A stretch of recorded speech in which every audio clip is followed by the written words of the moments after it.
Love and tolerate. This is Ian getting it in with a review for the 2013 InuYasha calendar. This mega selling calendar is back with more new and beautiful images from the blockbuster hit manga and anime franchise. Kagome Higurashi, a 15-year-old schoolgirl, is transported to a feudal Japan inhabited by evil demons and goblins. There she encounters the half-demon, half-human InuYasha, who with the other demons seeks to capture the Shiko no Tama, or the sacred jewel of four souls, so that he can become omnipotent. His success spells disaster for the world. This calendar is published by Universe, not to be confused with NBC Universal, but rather a division of Rizzoli International Publications, and is distributed by Viz Media, which also distributes the manga and anime. It is of a glossy finish, very high quality, and I would expect nothing less from a calendar sold in the mall. I bought this on New Year's Day, which of course meant I got it at a half-price discount. I had contemplated getting a My Little Pony Friendship is Magic calendar as well, but it seems as though that franchise didn't learn its lesson from last year and continued to use the thin, cheap magazine paper stock and only have their stuff available overpriced online or in dollar stores. And I did not feel like shopping either for that. After maintaining having manga-themed calendars for just less than a decade, this Adult Swim anime must really be running thin on artwork to use for a calendar. The theme for 2013 seems to be monochrome line art, presumably pulled from bonus content of DVDs. However, I should complain more about the lack of anime calendars in the mall at all. The seasonal kiosk there had none, while the store was only limited to this and Pokemon. Pokemon was sold out by the time I got there, and even then, between the two, I'd still pick InuYasha. It's not like years past when stores stocked a dedicated anime section for calendars, or when the Suncoast Motion Picture Company was still around with their own varieties of calendars. Admittedly, I'm not that much of a fan of InuYasha. Certainly not as much as I am a fan of Rumiko Takahashi's other manga and anime hit, Ranma 1/2. I have mostly only watched the anime on Adult Swim, and certainly not as closely as I follow Bleach, Naruto Uncut, Cowboy Bebop, Lupin the Third, Casshern Sins, Deadman Wonderland, Samurai 7, Tenchi Muyo GXP, or anything else premiering on Adult Swim/Toonami. I hardly watched InuYasha when new episodes were premiering. I did, however, watch Kanketsuhen when Taka fan subs did that as a side project to Naruto Shippuden. Still, hanging an anime calendar has been a tradition of mine for a while, and my calendar recap will attest to that.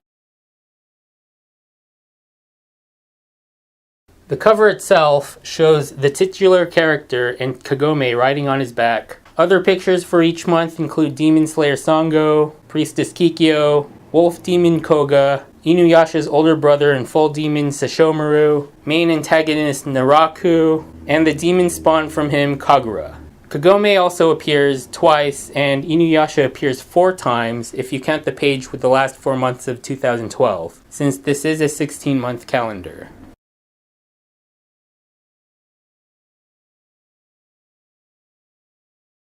The calendar pages themselves also have more line art on the bottom along dates of adjacent months. I didn't really care for the hexagonal grid for current months, the bold colors alternating with the white. While it contrasts adjacent days, I would imagine it would not make any writing for reminders and whatnot legible using any ink. As usual, there are a few days marked for holidays, season startings, etc. Overall, this is a mediocre calendar, especially compared to its predecessors of years past. Worse, it only stands out because there's nothing else in the mall. As much as I hate to say it, buying this calendar is the only way to keep my tradition of anime calendars alive, or even have them on the market today and for years to come. And now, a recap of my calendars from previous years.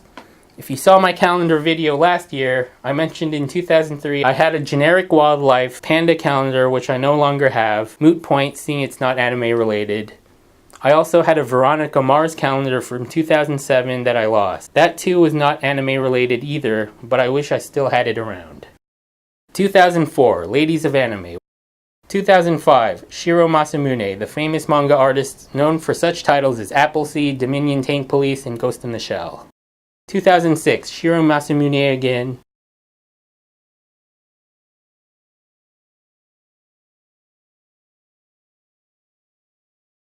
I also got the new generation of manga artists with artwork from mangakas such as Gensho Sugiyama, Kazuko Tadano, Yuri Nishiwaki, among others.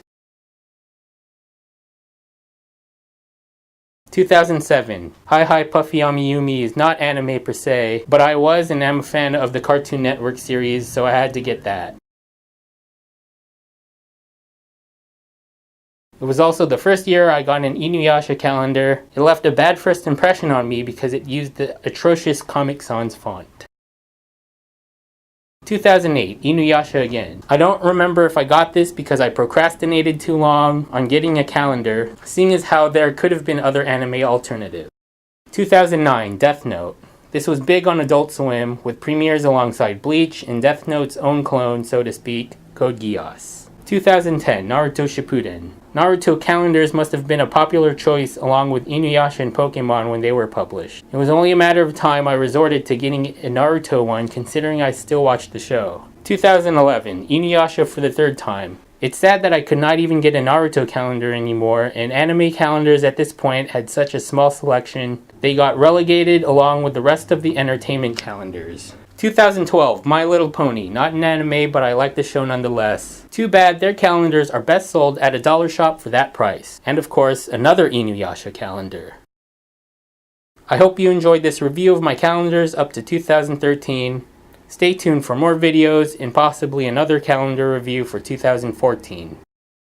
Please subscribe and share my channel on YouTube. Follow me on Twitter and on Pinterest. Love and peace. This is Ian getting out. Bye-bye.